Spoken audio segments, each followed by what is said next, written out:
Hi friends, it's June 26th. இன்றைக்கி எங்களுக்கு ஒரு ஸ்பெஷல் டே. அதனால் ஸ்வீட் செய்யலாமேன்னு சொல்லிட்டு பாயசம் தான் ரெடி பண்ணிகிட்ருக்கேன்.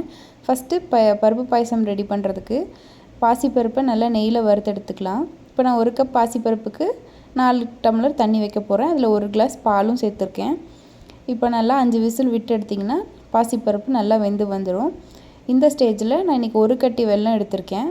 அதையும் நல்லா கொஞ்சமாக தண்ணி விட்டு நல்லா கரைச்சி எடுத்துக்கலாம். ஃபில்டர் பண்ணிவிட்டு அதையும் சேர்த்துட்டு கூடவே தட்டி வச்சுருக்கிற 2 ஏலக்காவையும் சேர்த்து நல்லா கொதிக்க வச்சுக்கலாம். இப்போ கடைசியாக இறக்கும்போது பார்த்திங்கன்னா நெய்யில் கொஞ்சமாக தேங்காய் சில்லு, முந்திரி, திராட்சை இதெல்லாம் வறுத்து கொட்டிட்டா சூப்பரான பருப்பு பாயசம் ரெடி. கூடவே பார்த்திங்கன்னா நான் இன்றைக்கி மசால் வடையும் போட்டிருந்தேன்.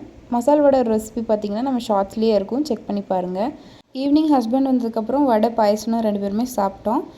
கடைசியாக ஒரு குட்டி கேக் கட்டிங்கோட இன்றைக்கோட டேவை சூப்பராக கம்ப்ளீட் பண்ணியாச்சு. நாளைக்கு ஒரு ஷார்ட்ஸில் பார்க்கலாம்.